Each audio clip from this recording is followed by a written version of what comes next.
and welcome to Crimes Through Time, weekly snapshots of crime history. In the early hours of the 6th of March 1922, a well-dressed man sat calmly drinking tea in a London flat, while the body of a woman he had just murdered lay in the bathroom. As the morning light filtered through the windows, he meticulously wiped fingerprints from the teacups, gathered the victim's jewellery, and prepared his escape. The murderer was Ronald True, a man who had once told an acquaintance that he intended to commit the perfect murder, for which he would not be punished. And chillingly, despite being sentenced to death for this brutal killing, he would never hang. Ronald True entered the world on the 17th of June 1891 in Charlton-on-Medlock, Manchester. His mother, Annabel Angus, was just 16 years old and unmarried, a scandalous situation in Victorian England. Despite these circumstances, Annabel doted on her son, perhaps laying the groundwork for the sense of entitlement that would later characterise his life. From his earliest years, Ronald displayed troubling behaviours. School records described him as markedly disobedient and selfish towards both family and peers. His attendance was poor, with regular disciplinary actions for truancy. More concerning was his habitual acts of petty theft and documented incidents of cruelty to animals, behaviours that psychologists today might recognise as early signs of antisocial personality disorder. Ronald's life changed dramatically in 1902 when his mother married Arthur Reginald French, a wealthy man who would later inherit the title Baron de Frêne. This marriage was one of genuine love, which elevated both mother and son into privileged society, providing access to education and opportunities that would have been unthinkable just years before. Despite these advantages, the 11-year-old Ronald continued this pattern of truancy at the prestigious Bedford Grammar School. And when his mother developed a serious illness 3 years later, his response revealed a disturbing lack of empathy. When his aunt informed him of his mother's condition, Ronald simply replied, "Oh well, if she dies, all her property will be mine. I'll give you her best rings straight away." This callous response foreshadowed the man Ronald would become. By 1909, aged 17, Ronald had left school with no qualifications, but had grown into an imposing physical presence, well built and above average height. His stepfather, hoping to instill discipline and purpose, sent the young man to various colonial territories, including New Zealand and Argentina, to learn trades such as farming and management. Ronald's pattern was consistent. He would begin a position with apparent enthusiasm, but would invariably be dismissed after a short period due to poor performance, dishonesty, or erratic behaviour. By 1912, at just 21 years old, he had developed another troubling habit: regular morphine use. The summer of 1914 found Ronald in Shanghai, China, but the outbreak of World War I prompted his return to England. Like many young men of his generation, he was drawn to the excitement and prestige of military service, joining the Royal Flying Corps as a student pilot in 1915. His military career was as disastrous as his previous endeavours. Contemporary records describe his performance as substandard, culminating in 2 serious crashes. In February 1916, he crashed during his first solo cross-country flight, suffering a severe concussion and remaining unconscious for 2 days. Just 1 month later, he crashed again in Gosport, though this time had only minor injuries. The psychological impact, however, was significant. Ronald suffered a nervous breakdown and was discharged from the Royal Flying Corps in October 1916. Weeks later, he would collapse in a South Sea theatre and was briefly hospitalised. Later, Ronald would claim his hospitalisation was due to syphilis, though like many of his claims, this was a strange fabrication. In June 1917, seeking a fresh start, Ronald travelled to New York. It was there that his talent for deception began to flourish. Falsely claiming to be an English pilot with combat experience, he briefly secured a position as a flying instructor with the United States War Department. His deceptions continued in his personal life. At a New York party, he met a young actress named Frances Roberts, introducing himself as a Royal Air Force pilot. He quickly swept her off her feet, and the couple married, and after a brief deployment in Houston, where Ronald was predictably dismissed for poor performance, they travelled extensively across America before relocating in England in February 1919. By this time, Frances was pregnant, and Ronald's family, still hoping he might reform, secured him a position as an assistant manager at a mining company in what was then the Gold Coast, now Ghana. This opportunity, like all before, ended in failure. Within 6 months, Ronald's habitual lying and poor conduct led to his dismissal. This latest failure pushed his stepfather beyond patience. Upon Ronald's return to England, his stepfather severed all contact. There was a kindness to Annabel, Ronald's mum. He continued to provide a financial allowance to support Ronald and his growing family. By 1920, Ronald's daily morphine consumption had increased dramatically, up to 30 grains daily, an enormous dose that would have profound effects on his already unstable mental state. His behaviour became increasingly erratic, alarming both his wife and mother.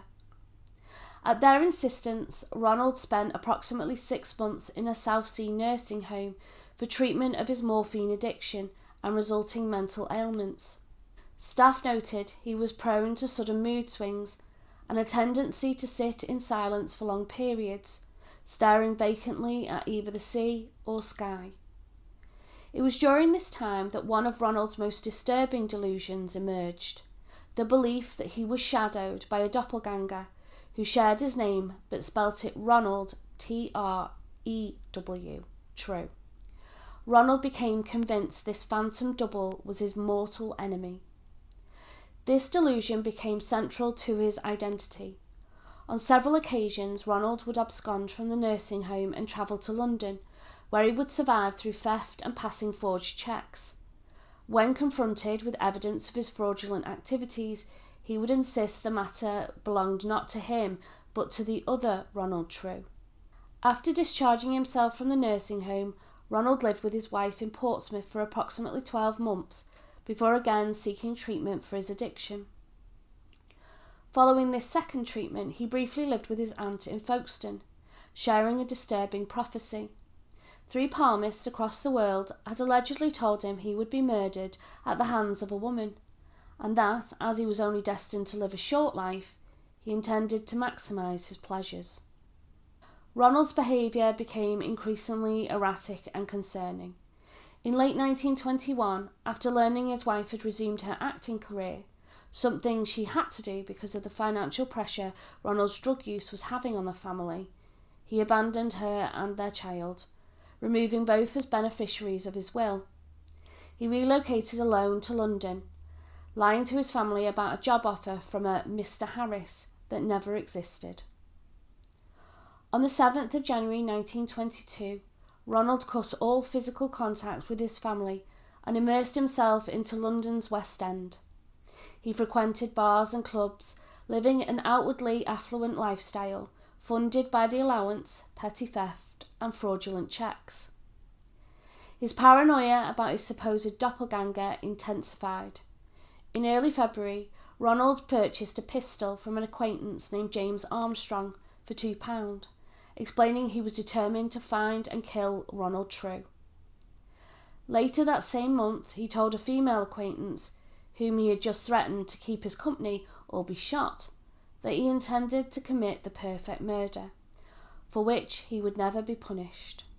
On the 18th of February, Ronald met 25-year-old Gertrude Yates in a West End lounge. Gertrude was a prostitute, using the alias Olive Young, whose clients were typically affluent individuals. Ronald introduced himself as a major in the British Army, adding another fictional identity to his repertoire. After spending their first night together, Ronald stole approximately £5 from Gertrude's handbag before leaving her flat. This theft led her to initially resolve to never see him again. However, Ronald persistently harassed her with phone calls and unannounced visits over the following weeks. By the 2nd of March, Ronald was residing at the Grand Hotel on Northumberland Avenue, and had acquired the chauffeuring services of Luigi Mazzola from a Knightsbridge-based firm. For 3 consecutive evenings, Ronald instructed Luigi to drive him to Finsbury Road, where Gertrude lived, but on each occasion she was either absent or refused to admit him. After the 3rd failed attempt on the 4th of March, Ronald dined with Mr. and Mrs. Sachs at the Castle Hotel. During their meal, he chillingly informed the couple about a woman who lived in a basement flat in Fulham who had money, and that he intended to obtain this money, even via the act of murder. The next evening on the 5th, Ronald, by now virtually penniless, once again instructed Luigi to drive him to Gertrude's basement flat. For reasons that will now never be known, on this occasion she allowed him to spend the evening in her company. Before entering the flat, Ronald dismissed Luigi's services. What happened next we know from police reconstruction. Sometime around 7:30 a.m. the following morning, Ronald prepared tea for himself and Gertrude. As she raised her head from the pillow to accept the cup, Ronald struck her 5 times about the head with a rolling pin. He then thrust a towel into her mouth, pushing her tongue backwards to obstruct her airway, and tightening a dressing gown cord around her neck, causing her to die of asphyxiation. After the murder, Ronald did something that speaks volumes about his disturbed mental state. He calmly drank his cup of tea and ate some biscuits before dragging Gertrude's naked body to the bathroom. He then methodically stole approximately £8 from her purse and several items of jewellery valued at approximately £200, equivalent to roughly 9,600 today. He even took a pile of shillings for feeding the gas meter and some pennies set out to pay the milkman. At around 9:35 a.m. that morning, as Ronald prepared to leave, he encountered the cleaning lady, Emily Steele, who was beginning to clean Gertrude's sitting room. With remarkable composure, he told her, "Don't wake Miss Young. We were late last night. She's in a deep sleep. I'll send the car around for her about 12 o'clock. Emily handed Ronald his coat, and he left the premises to hail a taxi. Approximately 15 minutes later, Emily entered Gertrude's bedroom and discovered the blood-stained bed with pillows stuffed beneath the quilts to simulate a human form. A rolling pin was visible beneath the eiderdown. When she entered the bathroom, she found the body and immediately contacted the police. After leaving the murder scene, Ronald demonstrated both cunning and detachment from reality. He took a taxi to a nearby post office, where he phoned and again acquired Luigi's chauffeuring services. He instructed the driver to first go to James Armstrong's address, then pick him up at the Strand Corner house later that morning. Ronald then went to a menswear shop in Coventry Street, where he purchased a new suit and a bowler hat, with money stolen from his victim. When the salesman noticed blood on Ronald's clothes, he calmly explained that he had arrived from France via air that very morning and acquired the bloodstains in an aeroplane accident shortly after crossing the English Channel. His next stop was Wardour Street, pawnbroker, where he pawned 2 stolen rings for £25. At 11 a.m, as arranged, he met Armstrong at the Strand Corner house. Luigi drove the 2 men to various locations across London before taking them to the Hammersmith Palace of Variety at around 8:40 that evening. Ronald then dismissed Luigi's services. When Luigi returned to his garage, he found 2 Scotland Yard investigators waiting. They had learned of Ronald's habitual use of the chauffeur service and ordered Luigi to drive them to the theatre. At 9:45 p.m, less than 12 hours after the murder, 4 senior police officers arrested Ronald inside the theatre. He offered no resistance. When questioned, Ronald admitted to having been in Gertrude's flat the previous evening, then claimed to have left when a tall man, aged 31, began arguing with her. The evil Ronald True. 2 days later, on the 8th of March, he was formally charged with murder and held on remand at Brixton Prison to await trial. The trial of Ronald True began at the Old Bailey on the 1st of May 1922 before Mr. Justice McArdle. Sir Richard Muir led the prosecution, while Henry Curtis Bennett defended Ronald.